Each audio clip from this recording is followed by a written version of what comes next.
Hello YouTube, how are you? So, we've not seen each other for a bit because about 4 weeks ago, my videographer went on a holiday, so I thought, well, I need to put content out there. What shall I put? I had a trip recorded when I went to Nigeria to do public speaking, and I thought, you know what, perfect, because obviously I don't know how to edit and I don't know how to do the technical stuff behind the computer. So I decided for the last probably 3 or 4 weeks to put out that content. So I hope you found that interesting. So yeah, I'm back. So today I decided what we're going to do is I'm going to do a leg workout. I'm going to show you exactly what my leg day looks like. Well, I have different versions of a leg day. So you're going to see what version 1 looks like.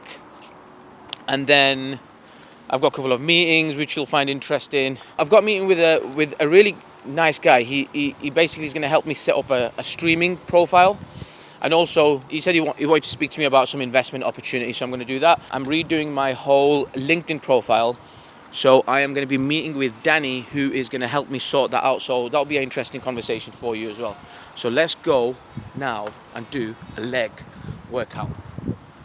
Okay, so basically before I do my leg workout, I always make sure that I stretch, right? Because sometimes I go heavy, but regardless of that, I'm in my 30s, like I have to stretch and warm up like before I get onto any leg workout. I'm not going to tell you exactly what sort of stretches I do because it's more, I don't have like a set routine, but they're all pretty much similar. I have to feel the stretch. It has to feel right for my body. So if it doesn't, I'll just move around in weird directions. So yeah, so now you're going to see some stretches that I'm going to do probably for the next 10-15 minutes. And for everyone, you can do them differently or you can just copy what I do. So yeah, up to you.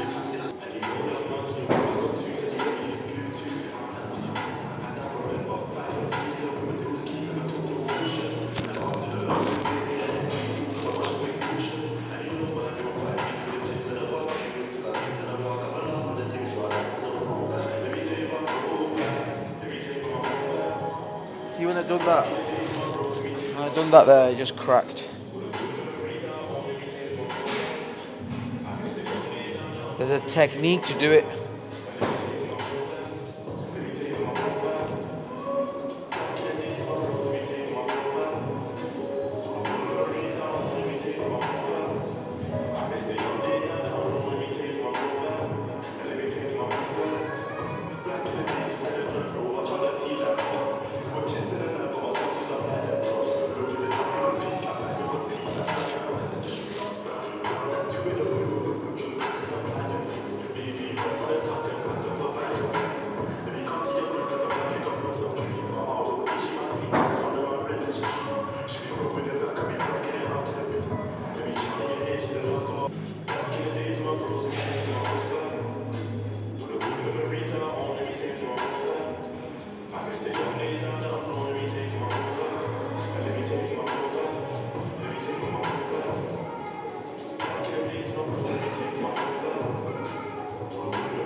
So this is one of my favorites, yeah. Amazon Prime Day is the 16th and 17th of July, with 2 days of epic deals on electronics, home, kitchen, and more. You'll feel like you've been throwing a fiesta. Sarah just bought a great blender. Just start an exclusive Prime member. 2 days of great deals, no delay. For you, these 2 days of Prime Day. Oh, now she feels like a big deal. Amazon Prime Day is the 16th and 17th of July, exclusively for Prime members. Join Prime now.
It's really, really important, right? You know, when you do these stretches, that you breathe as well, right? Don't just hold your breath in, because sometimes a bit like oh, but if you breathe throughout, it just like opens up whatever needs to be opened up in the right places.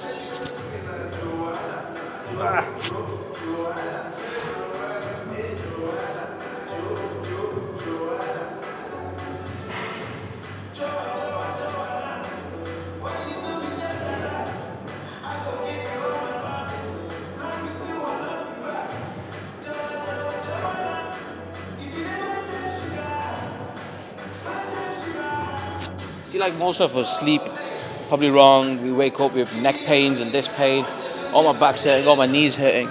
See, when you stretch like this and breathe the right way, it just gets you back flowing into how you need to be like operating. There's so many benefits with stretching and just moving around. It's like yoga, isn't it? There's definitely some spiritual aspect to it for sure. And look, when I was in my 20s, like, I just didn't give a fuck about this. Like, I'm in my 30s now, you start noting little things, and it just reminds you of like, oh shit, you know what? If I don't do it, I'm just gonna injure myself. So spending that 10-15 minutes just warming up good, like, the only person that's benefiting is you, really. You know, and that's what it comes down to: avoiding injuries, staying fit and healthy, and just making sure that you can move like how you should be able to move, right? I think now I'm pretty much warmed up. I always like to start off with hamstrings, right? I just feel like it's nice to just warm the back end up first before I fully go into doing my quads. So we're gonna do about probably six exercises. I train differently each time. So today, I think I'm gonna be training to failure. I think that's gonna be my approach today. So let's go to the first hamstring machine. This is the hamstring machine that I'm gonna start off on today. So usually I'll put it on 32.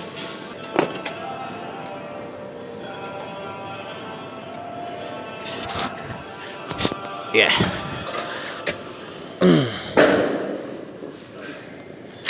So when we come up, it's fast and then down slow. Fast, down slow. Fast, down slow. Fast, down slow.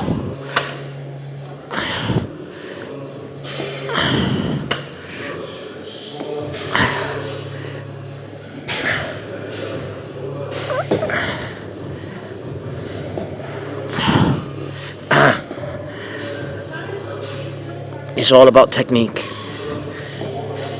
If your technique is shit, do not go heavy.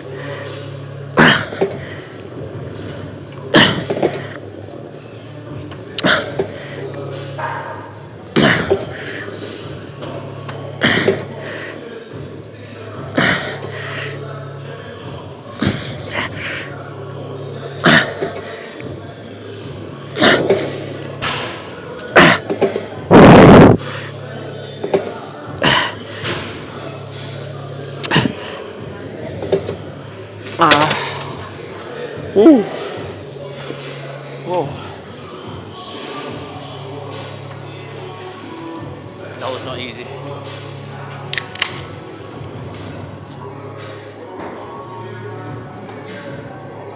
By the way, I'm having a mango passion sparkling water, not an energy drink. Feels like it's an energy drink, but it's not.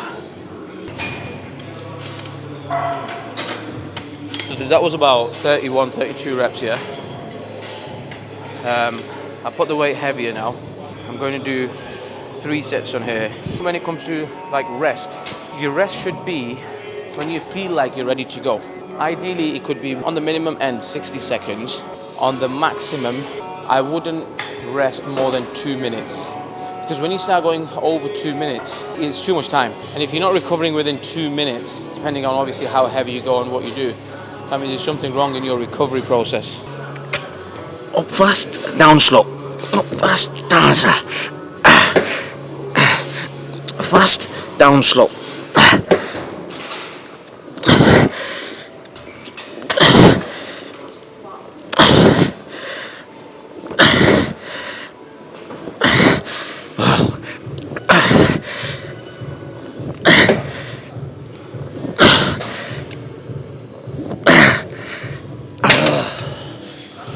Ooh.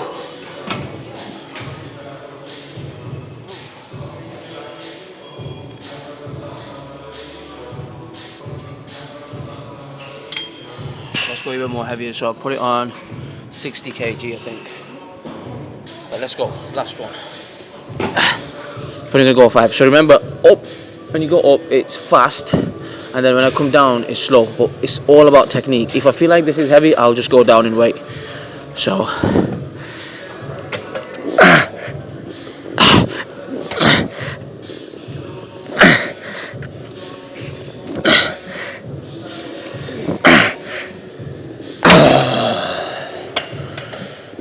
Yeah, no more.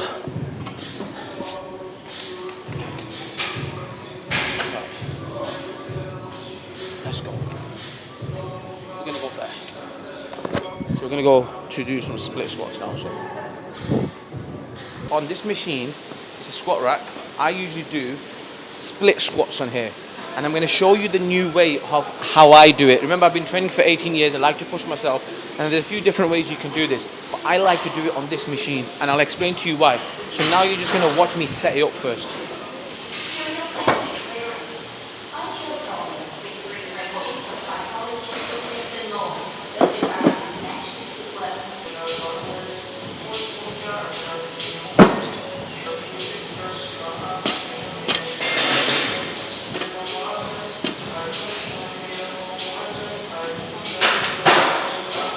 So what I'll do with this Olympic bar is I'm going to do split squats on here, and then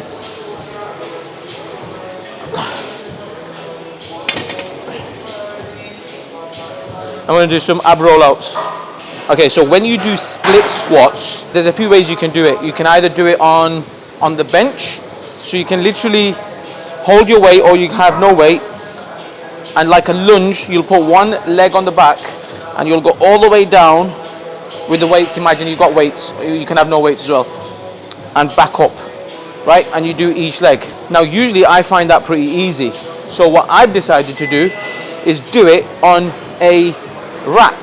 The challenge that you're going to have when you do it on a rack, and it's a good challenge, is that it forces you to think of so many different things, right? Because it's not a normal movement. So because it's not a normal movement, it's going to force you to think outside of how you would normally do it, which means that your mind is more occupied on the weight, your body is more occupied, you're more switched on. It's forcing you to think, which means that you're working out more. The percentage of effort that you're putting out is more than you would normally put out, which means that you are getting more of a workout, and it's fucking tough. So next, you're going to see me do split squats, and the reason I've got this here is because if I put my foot on this, my feet on this, this is rock hard, so it will hurt. So I usually get this, and this is for cushion, so it supports my feet. It's not going to be in pain. So again, to failure. Okay, so I'm going to do 3 sets on here. All right, to failure. Let's go.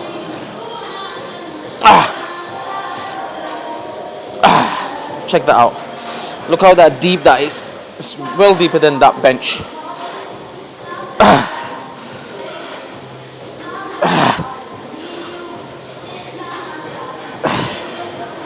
Whew.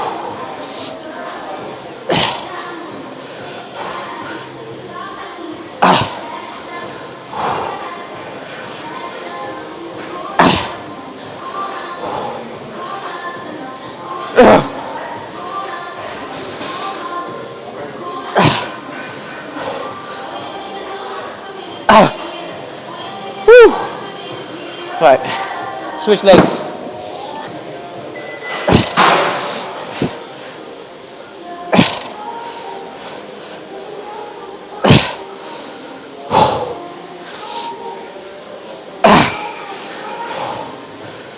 Whew.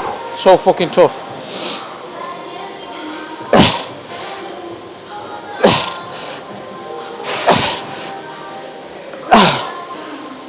Wow.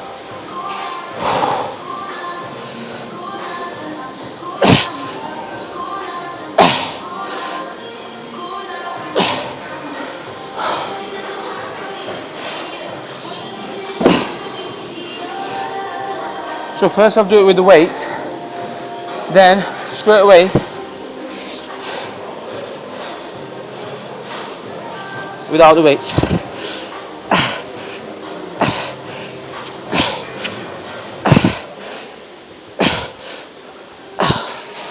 Whew.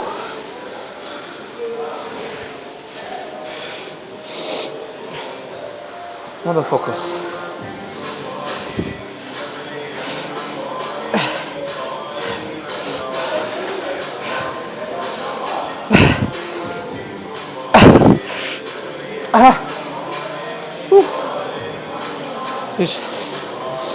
So that's one set. So with weights first, then without weights to just give that extra burn, and then this is supposed to be my rest period. I'm going to do roll out abs.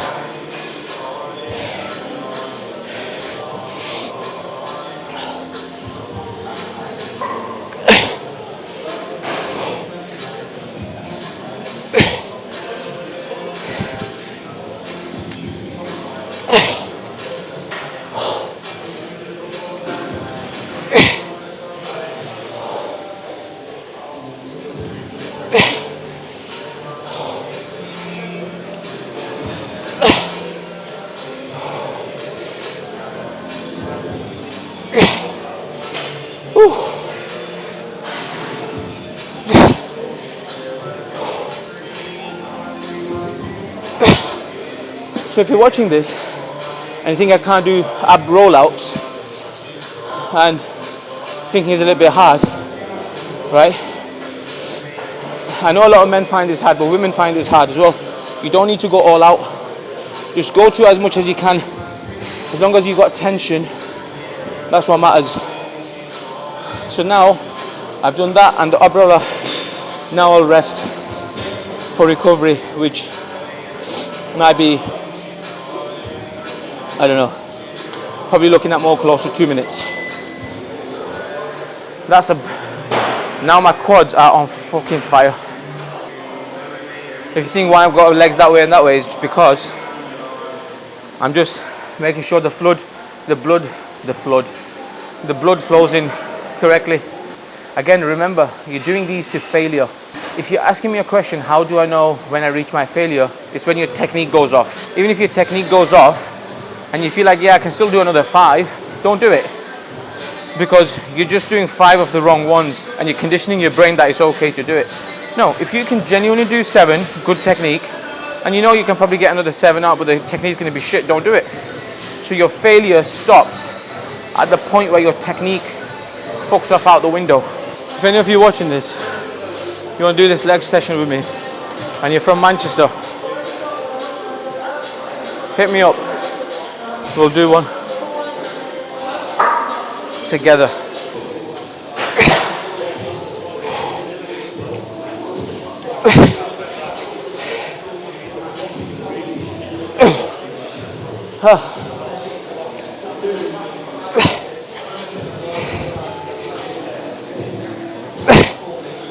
Come on, one more.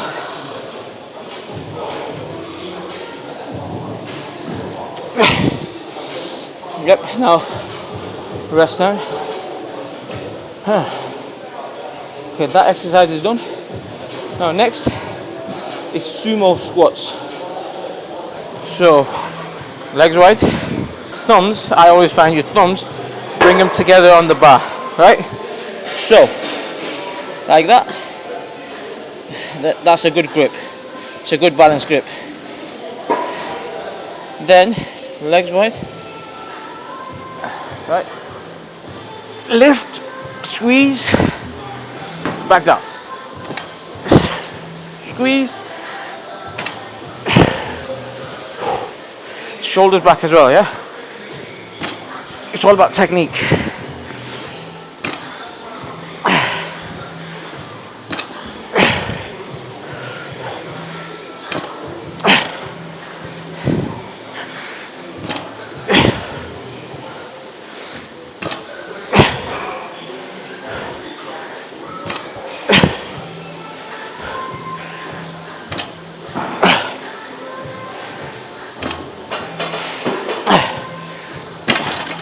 When you feel like your technique is flowing out the window, stop. Like, that's lightweight, I should be doing more. But my technique felt shit. So after 12-13, I stopped. Squeeze. Squeeze. Shoulders back, squeeze.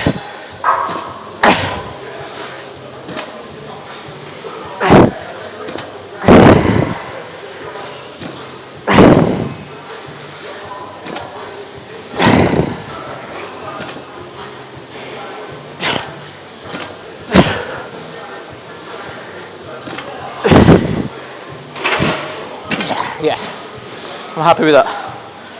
I've got an extra 3 more than last time, and my technique was good. Didn't feel that painful as well, which was good.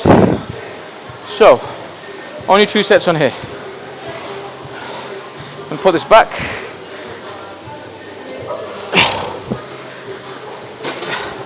I'll take the weights off. I hate leaving weights on in the gym. It's not fair. You've got people that work here, personal trainers, they have to put them back. So if you're somebody who goes to the gym, you don't put your weights back, shame on you. Put your fucking weights back. If I was a gym owner and you didn't put your weights back, you'd get a fucking backhander. So let me tell you the secret behind this drink. So I never used to drink sparkling water, yeah? And then I've been hearing about it for years. Oh, sparkling water is supposed to be healthy, good for you. Don't know why. So I went to the local shop and I seen, it said Volvic, touch of mango and passion, which is a nice flavour, especially with it being summer. And sparkling, I thought, this is sick. So I tasted one, it felt amazing. I thought, perfect. So I ordered like lots of this. If like in my fridge, I've got a lot of these in my fridge. So now this is what I drink every morning, and I bring it to the gym. And when I open it, it clicks open. It makes me feel like I'm having an energy drink, even though it's no energy, but just psychologically, it just makes me feel like, yeah, I am. And then I drink it with water. It's sick. So go and try it. It's not my sponsors or anyone. I'm just like it. They have it in strawberry flavor as well, which is okay, but this is not too bad. Okay, so this one is leg extension. That's it. But it's isolated leg extension, meaning it will just work on your quads alone, just sole focus on that. So for example, can you remember when I started off on the hamstring? With that sole focused on your hamstring, this one is sole focused on your quads. Remember, we're doing legs today. So, up, slow down, up, slow down, up, slow down, slow down, control it when it comes down. 5.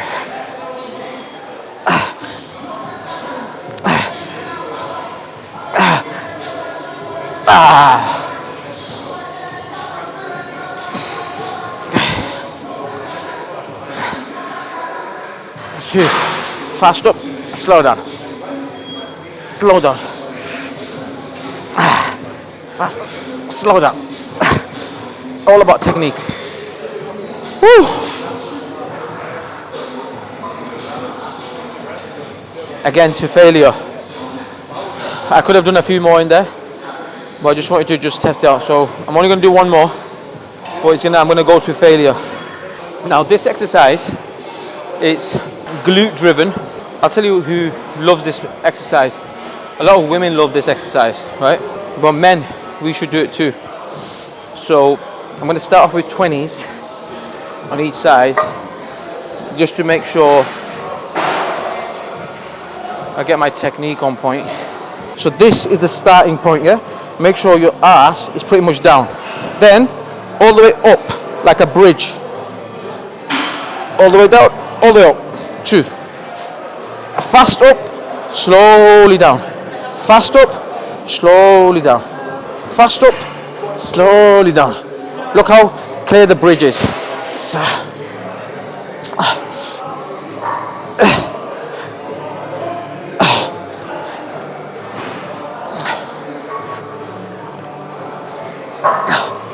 11, 12. When you hold it, just squeeze. Whew. I should be doing heavier than this. Right. I will go heavy on my next set. All the way down. Fast up. Slow.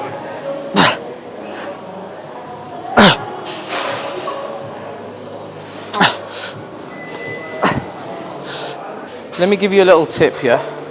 The day you do legs, please make sure you're not sat in an office doing work at home. Now, if you're someone who works from home, fine, but do them on the day. Try to do them on the day where you're just moving a little bit more.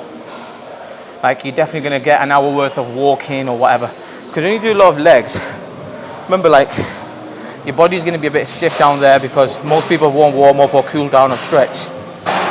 And you want to make sure everything's flowing.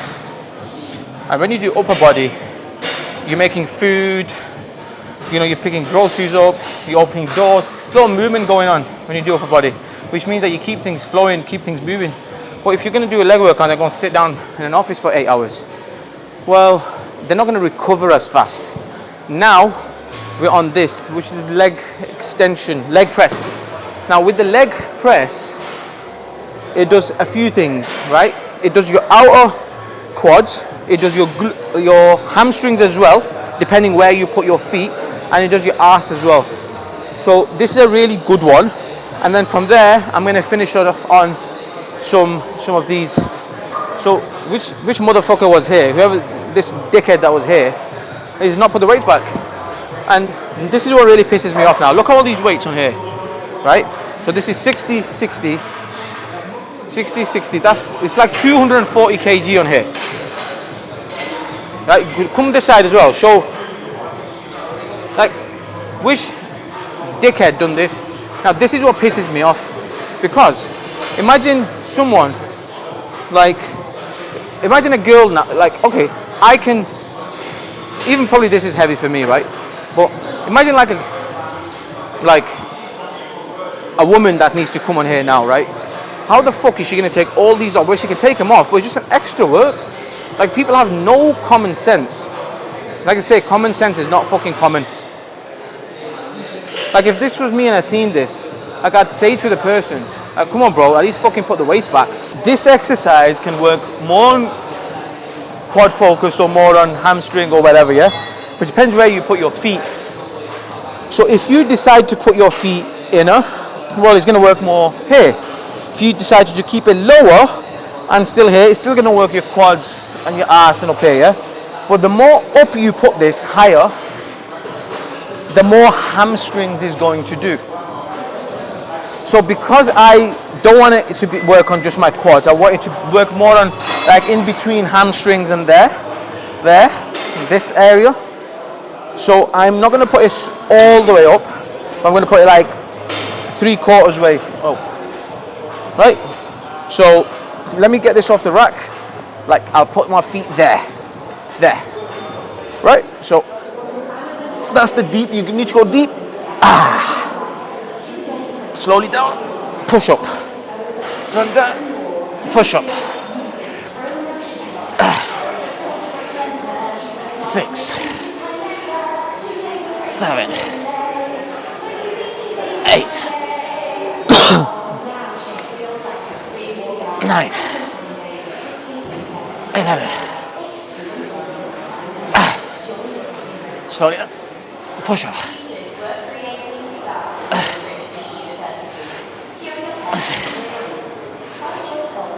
17, 18, 19, 20, 21. Remember, right? It's still failure.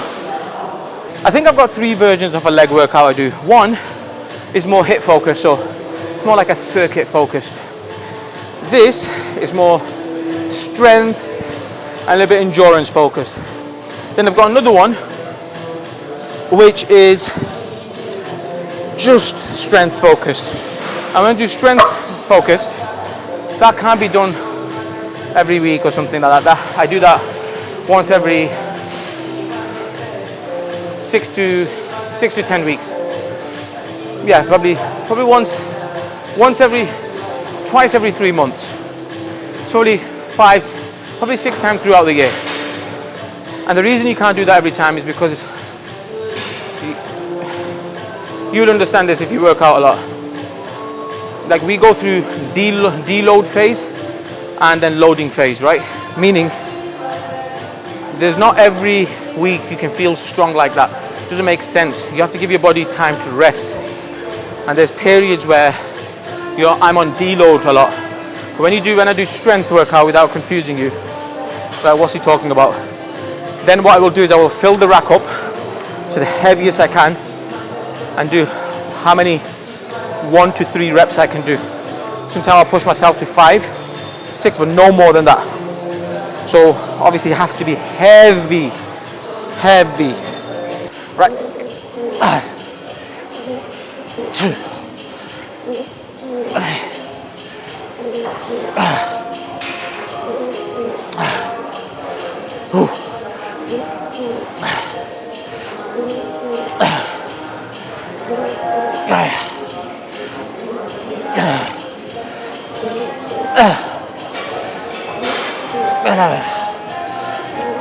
Ah, God.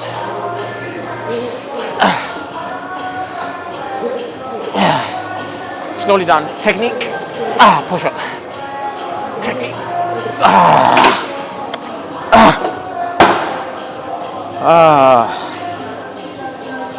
God.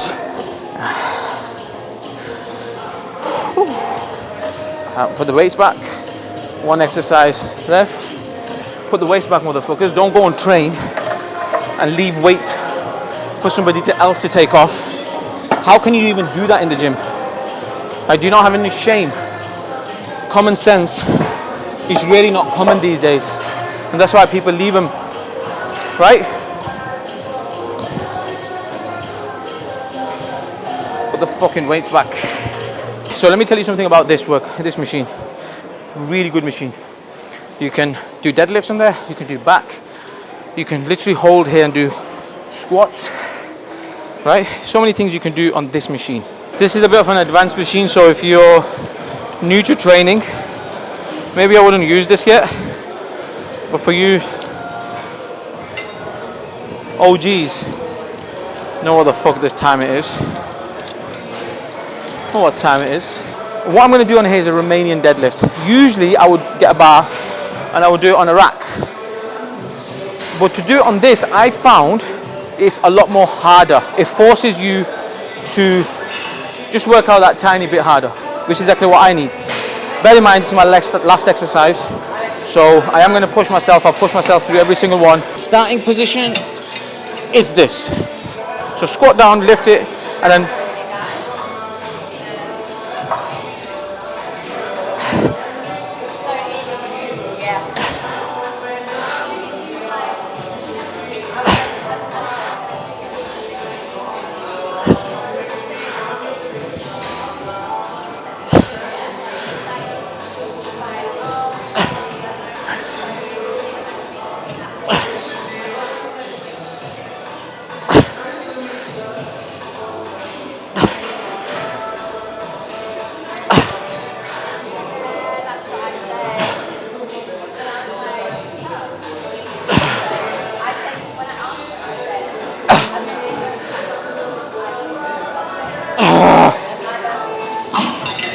wow.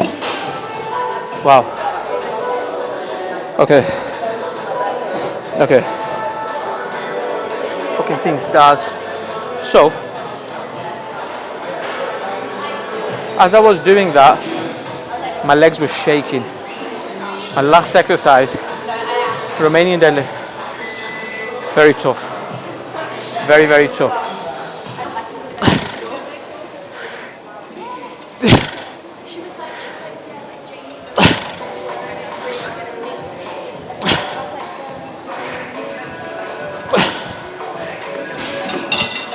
I'm done.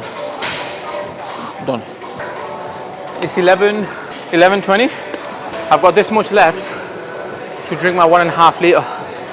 Remember I said to you in one of my other videos, before 12 noon, I drink 1.5 litre. I've got 40 minutes left to drink just this much. Before I get out of the gym, this will be finished. So I'll do 5 minutes on here, just because I've done a heavy bottom left leg workout, just to keep everything moving, keep everything like moistured, not moistured, like just keep everything oiled up. You know what I mean? My 7-figure community is coming. Stay tuned. Some sick content on there. Anyway, what's happening today? So, got a couple of meetings today.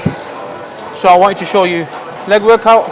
Straight into meetings later on. Then I've got to shoot a lot of content. I've been shooting a lot of content recently. I've realized that my content from when I first started about, I don't know, 2-3 years ago to now, like, it's got a lot more smoother and a lot more better. Like, can you please give me some feedback and let me know if you feel the same, or do you feel like I need to improve on my content on certain things? Like, because I always talk about business and like give you business tips. So if you want me to like go deeper into the rabbit hole of business and on whatever subject, it could be personal branding, it could be how to get leads, how to get more sales, how to increase profits in your business, how to have the perfect sales, but I don't know, whatever it may be. What's the process of hiring staff? How do I hire staff? What's the best way to do SOPs? Like, I don't know what issues you have in your business and what problems you want me to talk about. So I would love for you to kind of help me out and give me some ideas, because I can go and create that content. And also would love to know if you're liking my content or not, if it's good, if it's shit, just so I can improve. If I don't get criticized, if I don't get told what I'm doing right or wrong, like, I'm not going to know really. And I rely heavily on your feedback, so I would be grateful if you can. So that was it. That was my leg workout. I hope you enjoyed it. Now I'm going to go home, eat, shower. Please subscribe, please like. Stay tuned for the meetings. Well, that was a great workout. I'm just having my coffee. I've got a couple of back-to-back meetings. Actually, first, for the next 30 minutes, I'm going to do some content. I'm going to probably dash out probably 10 shorts for my social media, maybe 5 to 10, depending how I feel. And you know what? It's so funny, right? Because when I first started doing content, it was like I had Pacific days, Pacific times when I was doing content, right? And then as like time has passed,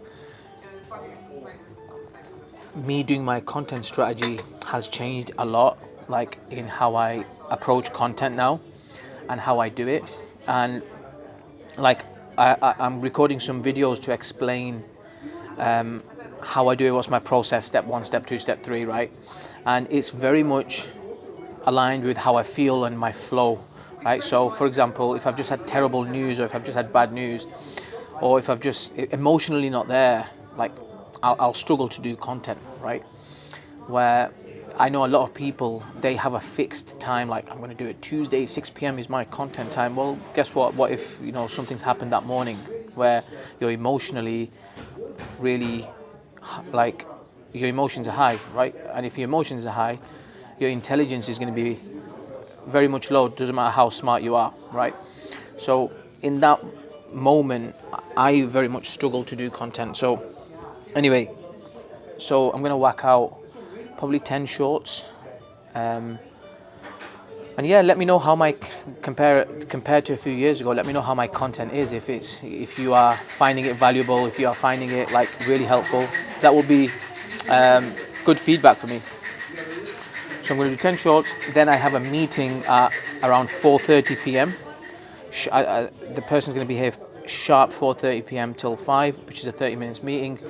And it's about 2 things. One, he is going to help me set up my live streaming, because I believe that's where the future is, and that's where everything is going. We're going to have a discussion about that. And the second thing I'm going to speak to him about is he is going to speak about some investment or something to do with something business related. He was telling me on the phone, and I just said to him, look, are you free tomorrow at 4:30? Come and see me. I've got 30 minutes. You can come and pitch me whatever it is, or come and speak to me. So yeah, I do a lot of them things because in the position that I'm in, where I've got a lot of experience in business, and I know a lot of good investors. So like I'll have people pitching stuff or offering some sort of an opportunity. And not everything I say yes to, 99% of the things I say no to, it has to feel right. I have to understand it, of course.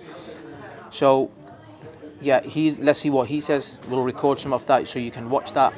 Then at 5, once he goes at 5, then at 5:15 I've got another meeting with Danny. Danny has been in marketing for a very long time. She understands social media, and I want to speak to her about LinkedIn and my LinkedIn strategy. And what I'm going to do is with her, like I've paid her a lot of money, and I'm going to record some videos of how to use LinkedIn and what you must do if you want the right leads, if you want to approach the right people, posting strategy, connecting, because LinkedIn is not just a platform where you just connect with friends. It's a very business focused platform, right? And you must understand that as a small business owner. So how do you make the most out of that? And I'll create some videos where I'll post it in my community where you can have access to it, and that way, instead of spending £300-400 for a consultant and doing like a 4 or 5 hour workshop, like I'm doing that already, so you can just have it once you are in my community. So that's what's happening with her today. I don't know how long that meeting is going to last. Meetings like that, I don't put a time on, because it could be an hour, it could be 2 hours, so my diary is pretty open for that. After I've done that, then I have another meeting at 7:30 with a public speaking coach in Sweden. He wants me to come and do some international public speaking around the world, around Europe, and because I've got some time in my hand, I'm going to explore it again, see how I can be part of that. It seems really, really exciting, so I'm excited for that. So yeah, that's going to happen at 7:30. Then after that, I'm going to go home. I've got a couple of admin work to do. Just catch up on just overlook my email stuff, and yeah, then probably get to bed, and yeah, so that's that. No, it's good, bro. You've been busy, haven't you? I've been all over. Have you? I ended up meeting crazy people. Yeah? Bro, firstly, you don't ring my phone. Right, don't ring my phone, because you know what it is? With me, every single day, I'm, just to give you a little background. So in the morning, right, I'll start my day, yeah? And I've got like back-to-back meetings. Then I'm focused on my businesses, what I'm doing, the 2-3 like problems I'm dealing with, like stupid problems sometimes like advanced problems, depending what's happening on the day. Then I'll do a couple of coaching Zoom calls with my private clients. So with me, I've reached a point now where even my brother or sister, if they need to call me, they know if it's an emergency, there's a process to it, right? They can text me or something. If it's just a chit chat about, oh, guess what? My little one just dropped his bottle, or we just went out today and the kid done this today. Like, for me, like, it just completely takes me off what I'm currently doing. Oh, okay. It just distracts me. So for me, when I get distracted, I'm a person, and my personality is very, if I get distracted, it's going to now take me 30 minutes or 60 minutes to come back on track, depending what's happened, right? So when me and you are chatting, you're probably used to just ringing people. Bro, like, that's, like, I find it really offensive. Like, why is he just ringing me out of the blue when there's no appointment set? There was no reason for the call, but even though from your side, you're just doing it unintentionally because you're just thinking, I need to get hold of him because I'm available and free. It doesn't work like that on my end. Like, for me, it's like, No, you don't need to let me know 2 weeks in advance. You just need to message me like you did, and be like, listen, I'm free, it might be free this week or next week. And the thing is, if I was free, I'll message you straight back. So just be mindful of that. So just text me, will get back to you. But obviously, when you rang and that, I was preparing a really important strategy for a client. Bro, you rang me, it completely took me off track. Oh, okay. And I thought, oh, shit, man. No, it's just then, for me to then get back on track, I need to be in the zone in it. So just be mindful of that. So I will get back to you though. Obviously, I will. Yeah. Okay, I got it. Do you want a drink or anything? Coffee? Nah, I'm good. This week I'm just not available. Yeah, I messaged you from the 22nd. yeah, yeah, I think that week might be free. If you're still in the UK, then we'll get that set up. yeah, yeah. What do you want to do with that? Tell me then. So So like, you want to do it, right? I want to do it. Yeah. So essentially, what you're gonna need is, so the way it'll work is, it's like you basically have your own TV show, right? Right. And then people will watch that, Yeah. and then they can that can funnel back to you, right? Because they'll watch that show and be like, oh, this guy's smart, this guy's whatever. That'll be interesting. Yeah. Then they'll watch the show and then go, where can I see more of it? And then they'll go and watch YouTube videos, or they'll go and watch the next show you put out, right? Right. But the way they're gonna see it is all through clips. You know when people just scroll through their phone? Yeah. No one watches a 6-hour TV show anymore, right? No. So they'll see a 30-second clip of it and they go, where's that from? Then I'll go to the next. Okay. So when you mean clips, are you on about like little TikTok shorts and Instagram shorts? Yeah, but not ones you make. So there'll be something chaotic. If it's a 3-hour thing, right? Yeah. There'll be something chaotic that happens, or you can make something chaotic. Fair enough. Yeah. Yeah. So some guy, you'll start roasting his business plan. Some guy will fall over. Yep. Anything will happen. Yep. That bit, those important clips, it's called clipping them up. You'll clip them up. Yep. You'll post it everywhere, but you won't post it yourself. So you'll have like a group of like 100 people. Yep. That will post it. They'll clip them up, and they'll start posting them everywhere. And then So a bit like the Andrew Tate effect. exactly like That's it. That was his strategy, wasn't it, or something? Right. So okay. So I've got a question for you. So for example, let's just say I do a 6-hour stream today, yeah, and out of that in the 6 hours, genuinely like 5 hours were boring, but 1 hour in different moments were pretty like people would be like, that's interesting. Like that's behind the scenes. I really want to know more. How will who will be clipping that? How will someone know? Will they have to go through the whole 6-hour footage to find them clips, or have you got a tool or something that finds that like automatically? Or there's a clipping tool. So at the end of the stream, you take the stream and you put it into AI. AI will basically detect the best bits. is this like the Opus clip, like similar to that sort of stuff? Yeah, but it won't work. That works for like a 30-minute YouTube video for like a 6-hour stream. Yeah, because in my experience, Opus clip is good, but it's not great. No. So the way you'd want to do it is you'd have your own group that you run of like 20 like 15-year-olds essentially in India, right? And then they all get paid depending on who has the best clip. Got it. So if you have a £3,000 month budget on clips, Yeah. let's say there's 20 in there, whoever gets the most viewed clip Yeah. might get paid £300. The second one, so it's like there's a budget for the clippers, Got it. and whoever's clip gets the most views. So they're in competition to make sure they produce the best one. Yeah. So where do they post? Do they So post it on there? So they'll have like Ibby Aslam fan page, Ibby Aslam clips, Ibby Aslam. So they will make them pages, Yeah. right? And they will post on Have you them. got TikTok on there? Yeah. On this, the one that did it very well is called Neon, right? And it's like this small Indian guy. I don't know if you've seen him. Type in Neon clips. Then if you go on users, now there's 60,000. This isn't him. Just some guy posting clips of this guy. Oh yeah, that neon guy who got arrested in Dubai. Yeah, but you didn't see that. You didn't watch the stream, right? I don't watch his stream, no. But did you see a clip? I've seen lots of clips of him. Exactly. Because he obviously hangs around with that Aiden Ross. But that's all they do. That he blew up because he has clippers, right? Neon Right. clips, neon clips, neon clips, neon clips, neon clips, neon Right. clips, neon clips, neon clips. Okay, makes sense. Now, that's the way people are blowing up. So But what you're saying to me is that you will help me set that up. Is that what you're saying? I'm saying I can help you set it up, and then I can manage. all You the manage clippers them 15-year-olds. and I explain. To Yeah, because I'm not managing them 15-year-olds, bro. That'll be a headache. Yeah, you just basically tell them, boys, this is the stream. Go clip up the best bits. Yeah. Whoever gets the best videos makes the most money. Let's say it's 20 people, and obviously one person wins and they win the £200, yeah? But what happens to the other 19 people? Do they not get paid? You know YouTube, right? Page like pay per view. Yeah. So like if you get 1 million views, you get 10 grand or whatever. Yeah, Right? yeah. You can set it up like that. So like you can say to them, I'll pay you like half a penny per view. So they get 2 million views on the clip, so I get whatever, like £200 or 2 grand or whatever. Yeah, yeah, yeah. And that 2 million views on a clip leads back to you. You'll make more off that. Should Got it. Yeah. Or you can say, here's our budget for the streaming. It's 2 grand for the month.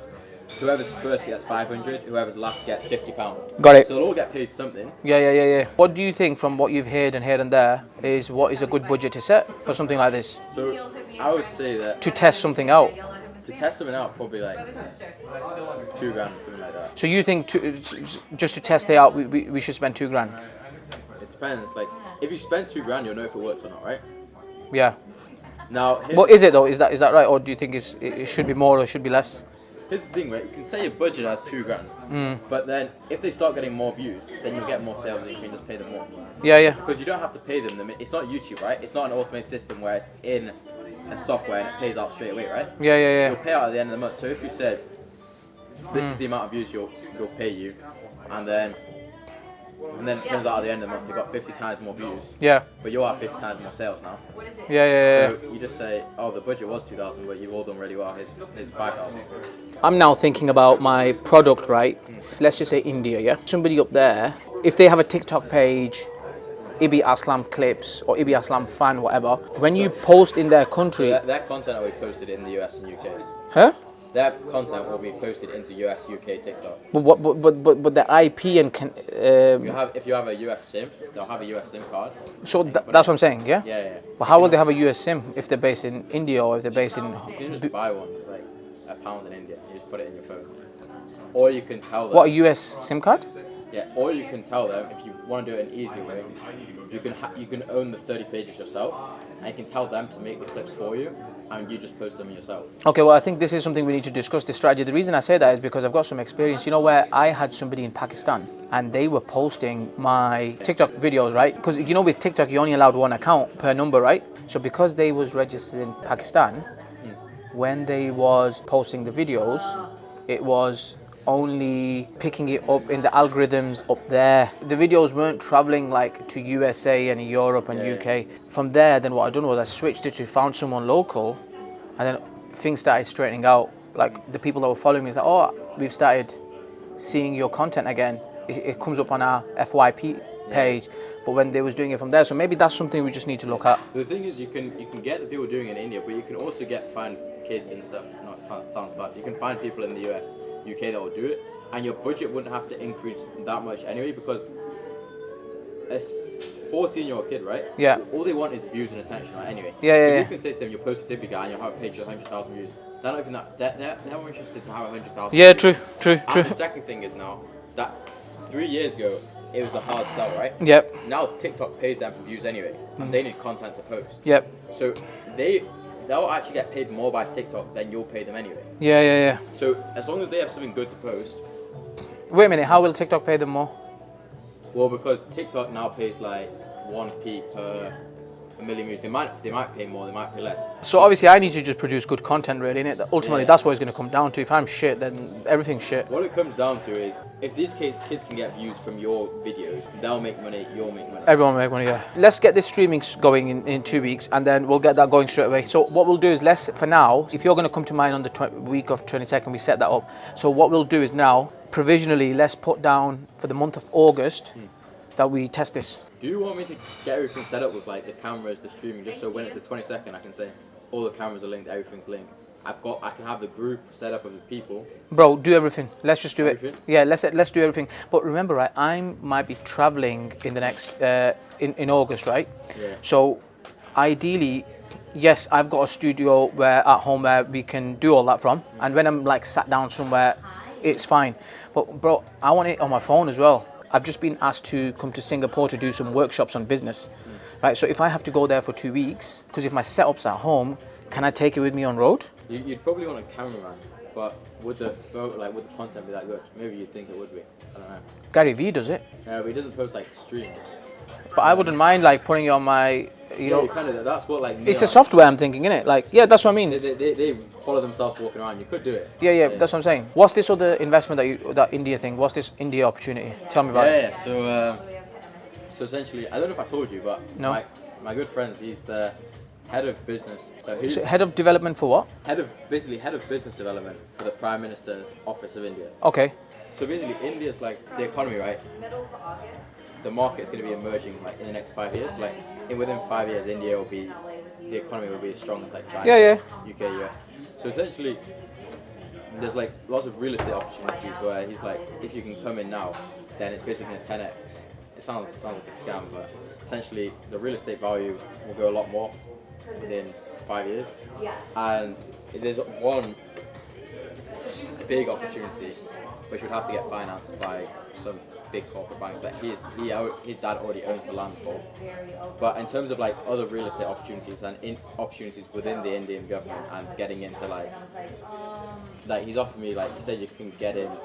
Basically, you see these bags, right? You want to put like the highlights of the match. You know the IPL. You want to put the highlights of the matches in the IPL on these bags. The cricket. Yeah. On these bags around the stadium. So he said we can get involved in that. And but IPL is finished now, isn't it? Yeah. But I was saying like when it next starts. Right, next year. Yeah, for like September, whatever. Then we can get involved in that, and I'll just basically, in terms of real estate and business interests, in terms of India, I should be going there next week. The main thing I'm going for is there's another guy with the same name in the like export in the Indian government. Right. Not mine, the same as his name. And his family or whatever owns a company, massive company called the Reliance Group. It's worth about 250 billion. Right. And they own like all the malls and have contact with all the retail stores in India. Right. And he said they want to buy these bags off me, these hollow packs, to put in the stores, because they think he said in the Indian market everyone's very technical, creative, they want to be involved in all that stuff, they like these bags, they think they can sell them. So he says when I go there, your advert bags, right? Yeah, all the bags you can put anything on, right? Right. So what's the price you're going to be selling them for example? So he says that we think we can sell them at 80, but we think we'll sell at $80 or £80? £80. We think we can sell a better volume if we adjust the price to India price, about £50. Straight away, there's a gap. There's a problem there, because why are they going to buy from? This is me thinking from an investor angle, right? Why are they going to spend £50 buying it from you when they can go to their neighbor China and get it cheaper? And you know what people out there like? They probably make it India cheaper. Yeah, because they don't realize they think I already like run this brand, and you know, like let's say like. But what does that mean though? It means, let's say like whoever made this dish, right? And you think they've been running this dish company and all the dishes through them. They want to basically, instead of finding the manufacturer themselves, they think, oh, just buy it from this brand. Yeah, but think about it. Like, see if you go China now, or you go. No, I'm on your side. Yeah, no, you are. But let's just say you go China and certain South Asian countries, bro. Their versions of KFC and McDonald's open there. There's no messing around, is it? They're raggo. So I'm unsure about how that would work, unless, let's just say, it's such a big brand where you've patented it and you have the rights to it, and where if anybody even tries to copy you, they're getting letters from the lawyers. You're getting sued or something like that, which also costs money. Yeah, it's not like that. They on their side, from the Indian side, they think I have a very, very established brand, which I wouldn't say necessarily the case. And but how they come to that sort of a conclusion? Word of mouth? Just by you saying it? Or I only, who's saying that though? It's a grey area, isn't it? Not only that, it's like, I hope it does work, bro. I hope it really takes off. Hey, I'm just trying to think of all ways that could go wrong up there, because the last thing you want to do is spend grand going there, and then someone sells you a dream, and then you end up really disappointed because the homework wasn't done properly, right? I said to you that they might just go in their neighbor and buy something from China, right? But even that takes effort. Someone has to fly out. Someone has to go and meet the suppliers. Someone has to organize all this thing, which certain things they're going to have to figure out, do some research. They think I've already got the stock. Oh, is it? Right. That's why they're not going to China, or they've not initially thought of going to China. Yeah. But this guy's like, what you're saying, this guy's like the son of the rich family, right? Yeah. So he could just take the samples to his dad, and then his dad will go, son, I respect you, I like you, but I know you might have done half a deal, but I'm just going to go to China. Why am I going to spend? Yeah, but this is what I was saying. They might not do that because that takes effort. Yeah. Because, bro, you've been banging at this for like 12 months now, or even longer, right? Well, you put some effort in. That some things about this product, what only you know. Yeah. Right. So even if let's just say I had all the finances, all the things in the world, and be like, oh, and I'm based in India, for example, and you came to me, like, for me to even think about, oh, why should I buy from him when I can just go China? Like, sometimes that's the most stupidest thing you can do, because it's going to take effort for me to go China. I'm going to have to set up a team. I'm going to have to send somebody. That's going to cost money. They might be stupid. They might not know what to do. Everything costs money. And I'm not willing to spend 50K or 100K into a new business idea, which may or may not work. I'd rather, if I can just see, okay, if I buy it for $50, right, or £50, and the market, there's a market for me to sell that at 80.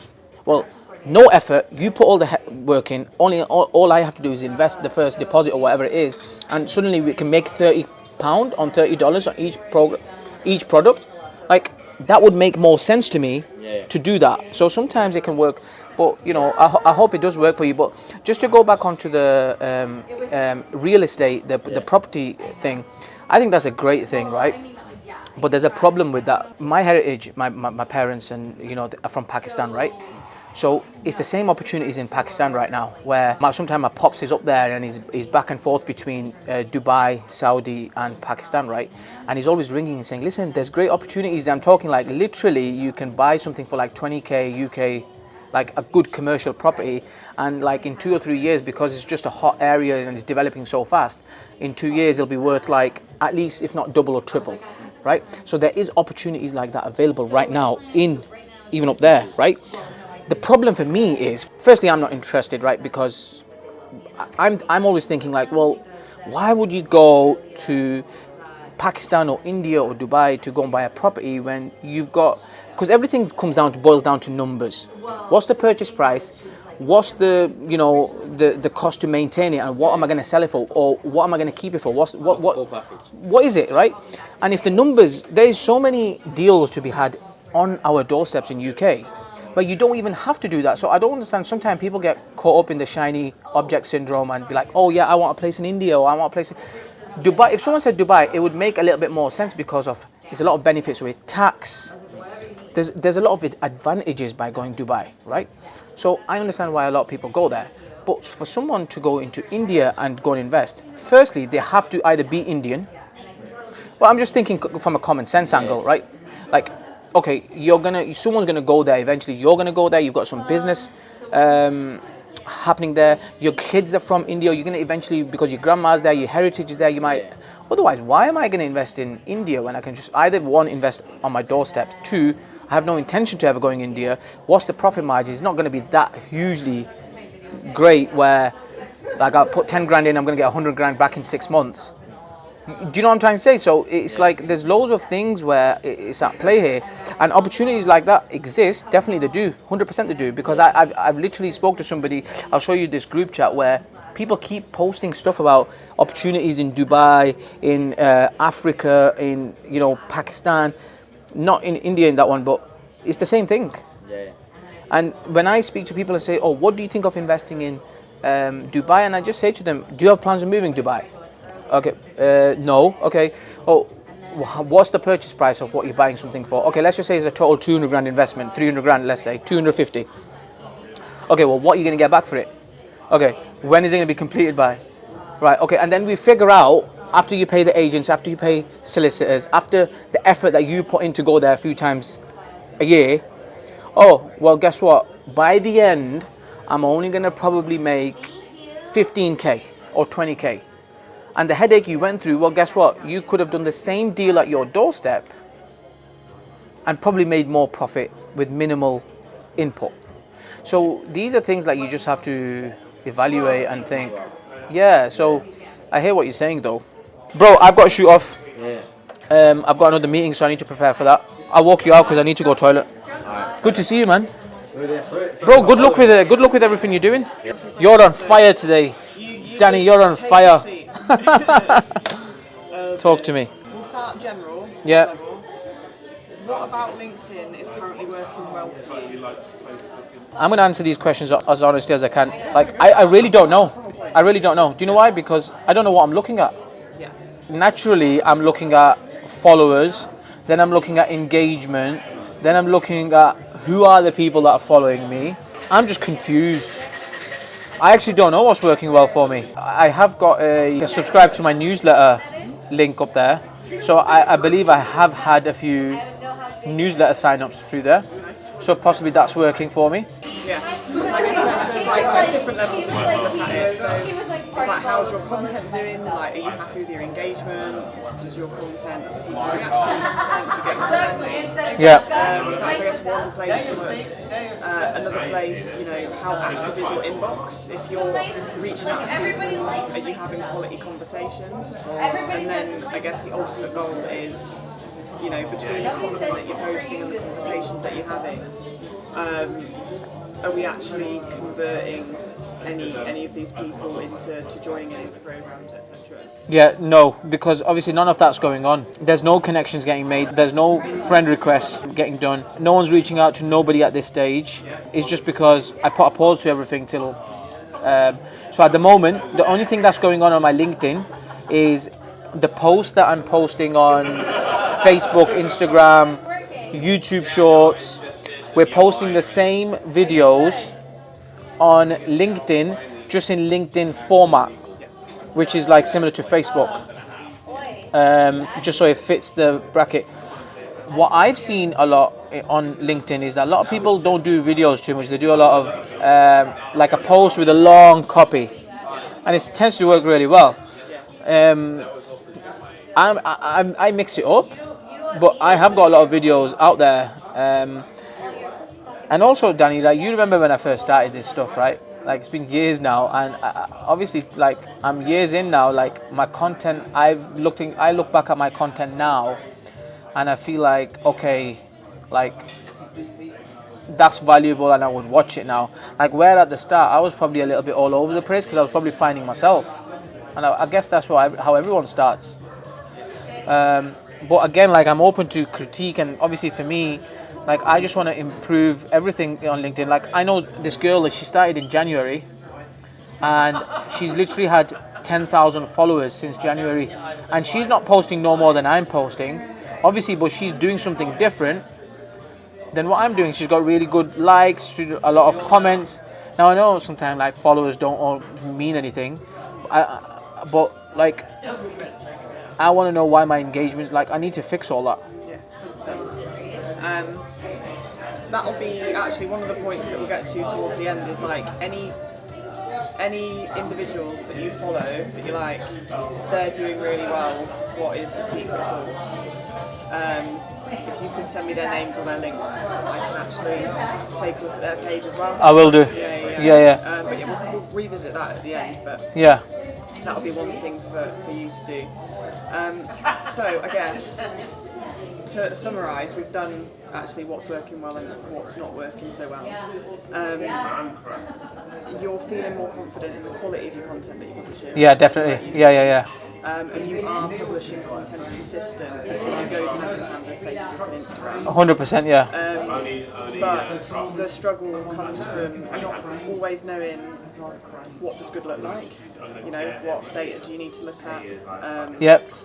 And then the lack of connection from the content to the business. Yeah. So you need to make sure that your content, your conversations and your conversions are actually 100%. And just to add to that, like on my LinkedIn page, like just from the basics to setting the right links up, to having the right bio, to bringing them into the right funnel first, like I would say that needs looking at to make sure that it's just set up all correctly, because I was looking at some of the links are very old. I've got like a 7-day audio lead magnet which I no longer even give out.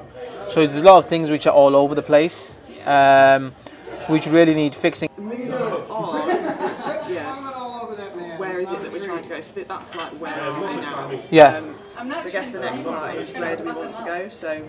And I know that you move quite quickly when it comes to business, and whenever I talk to you there's something new going on, but what is your objective, even if it's, what is it, July, so we can look monthly, quarterly, annually. Yeah. So what is the overarching goal for you and your business? Yeah, so for me, one of the reasons why I've moved so fast in different things is because I'm just testing things out all the time. Yeah. So for me, like I'm gonna try doing events. I'm gonna try doing everything just for me, just to figure out what do I need to stick with. So that's why I'm doing all different things all the time. But I think if I was to pick, let's say 3 things from LinkedIn. For me, 1, if I can get public speaking opportunities. 1, 2, if people can opt into my lead magnet, the free guide, and then book a call.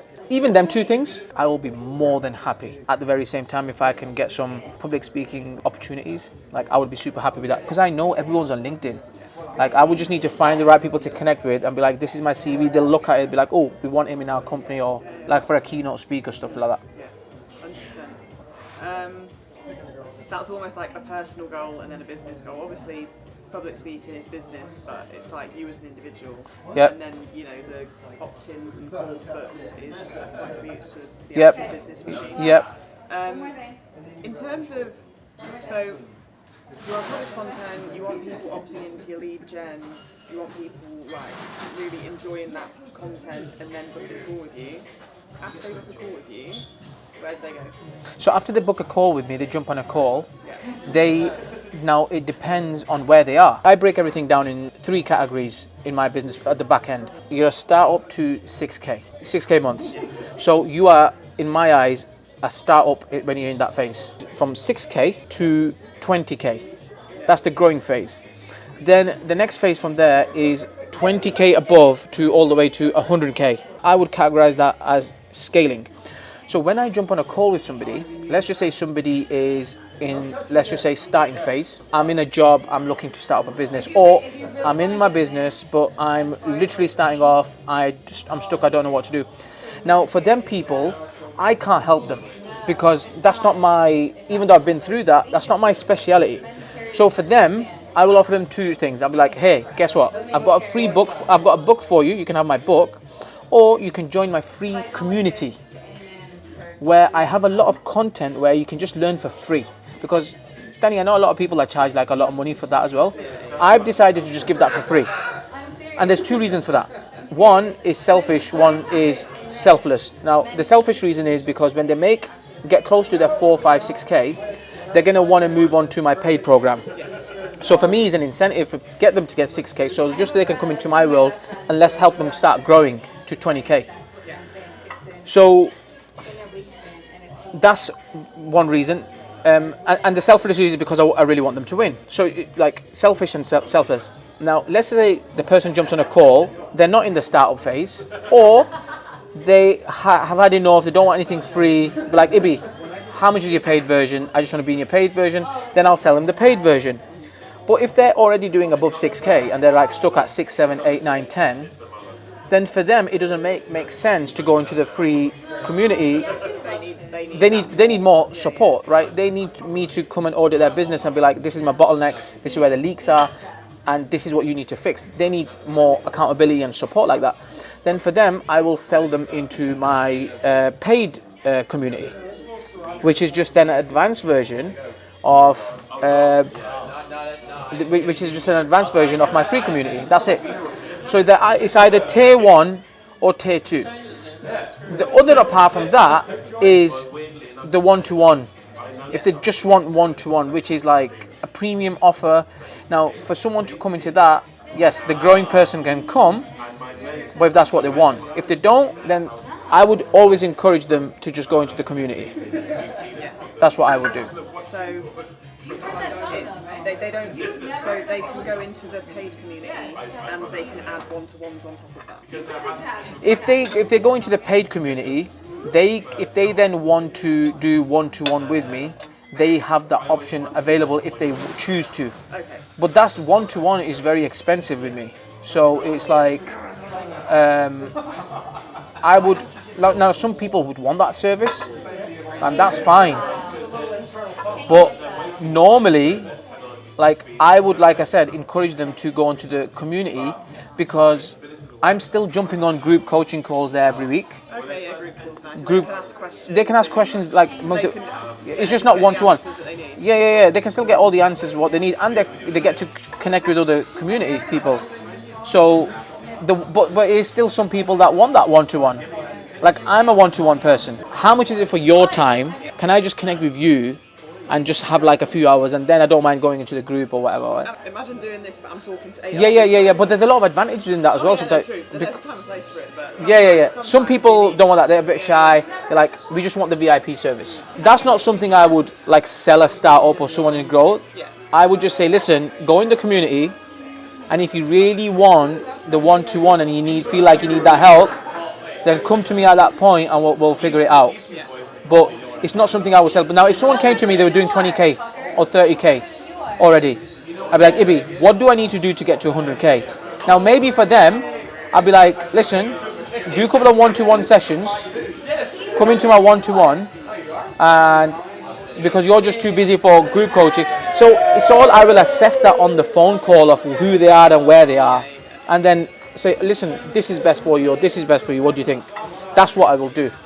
In terms of the business owners that you get, like, what typically are their businesses? I'm gonna show you. Yeah, go for it. So because I've got brick and mortar experience, I at the moment recategorize, like, for my community is small business owners, so they can come into that category. But really, if you was to say to me, Ibby, name 3 people that work, I would say, if you're an online business owner who sells coaching, mentorship, consulting, courses, information or transformation, this exclusive community is for you. Now, if someone comes to me and say I've got a hair salon or I've got a restaurant, I would know exactly what they need to do because I've got brick and mortar experience. I've like hired staff. I've done operations. I've done all that. Now, if somebody came to me and said business, like online wellness coach or relationship coach or business coach, like that would be the perfect person. Yeah. Yeah, definitely. Okay. But it's a good job I've got experience. But if I was to sell it, I'll just sell it like that. Yeah, no, exactly. So, and then in terms of like, I guess what you actually teach them, is there like a set curriculum, or does it just flow each week answering their questions like? Yeah. So in the community there is curriculum of, for example, I'll give you an example, like how to set your email campaigns, how to do text message marketing, how to record a YouTube video, how to create an online course, exactly step by step. How to get your first sale or your next sale in next 24, 48 hours. I've got videos like this. How to hire staff, how to hire a VA, how to do Facebook ads. Like, now I've not done everything I'm doing. I've like record, like for example, when me and you do workshops, we'll just record them and that will be part of my assets. This was the person I worked with and this is exactly what she done for me. Well, guess what? You can have this video. Like, it'll just go in my community. That makes sense? So everything to do with the business, all the problems, I've got bite-sized chunk videos on every single thing, Find the answer to what they need. So when I then go on the community call every Thursday on a Zoom, I've got, let's say, 10 people on a Zoom, I'll be like, what's the problem you're facing? The problem they ask me, I don't have a video on that. I will then go and create a video. I will give them the answer and I will go and create a video on that. And I will put it as part of my assets. If they ask me a question and the video is already done, I will just say to them, have you watched the video on module 6.A? No. Okay, well, go and watch that video. There's your answer. So that's basically it. Yeah, no, that makes sense. Okay, cool. So we've got 3 sort of different categories, but they're all online business owners, ideally. Startup one's going to 3. But it's one offer. It's only one offer. It's only one offer. Yeah. 3 tiers. 3 tiers. That's definitely streamlined enough that we can work. Yeah, they're not different offers. It's one offer. Depending where someone is, they go in the right tier. Now that we know who we're looking for, Yeah. and where we're going to put them. The last part to that is that there is a tier 4, which is a mastermind I do. But it's the same people in the community, like once or twice a year, I'll be like, hey, guess what? I'm doing a mastermind and I'm planning on doing them abroad. Would you like to come to it over a weekend? We'll go a bit more deep into your business. I'll get some 9-figure, 8-figure speakers to come in and just give you some game. So that's on the back end, but it's one offer. But just different tiers. Yeah, just make sure that people get the help. Yeah. Okay. Yeah. In this world, I want you to really know this from LinkedIn, like my clients are not just UK based. Yes. It's, if anything, there's more abroad, like America, Europe, Australia, New Zealand, Dubai, like that's where my main clients are. Yeah, I was going to say, like, I worked for another business coach previously, Yeah. like 2018, 2021. Yeah. And I think one of the things that I noticed was that this whole business coaching culture, Yeah. it is here in the UK, but it's not prominent. Yeah. I feel like in America you tend to get people, I mean they've got their American dream. That's exactly what it is. Ambition is just more accepted. It's Yeah. almost like in the UK if you're ambitious, It's a scam. like, ooh, like, It's just not good. Like, And it took me so long to work that out. Yeah. Like, I'm actually disappointed with people in UK that that's how they feel, and it's maybe just the way they're conditioned. But and this is why, like, the good thing about this business is that most of my clients which are accepting and willing to pay are not from UK, and that's sad. It is, and I mean, hopefully we can join the rest of them. But I was going to say Dubai makes sense being. It's tax. There's a lot of benefits. If I was self-employed, if I was a personal trainer still, Yeah. and I was doing even in that startup to 6k months. If I was earning more than 3k a month, I wouldn't be here. Yeah. Like, why would I give?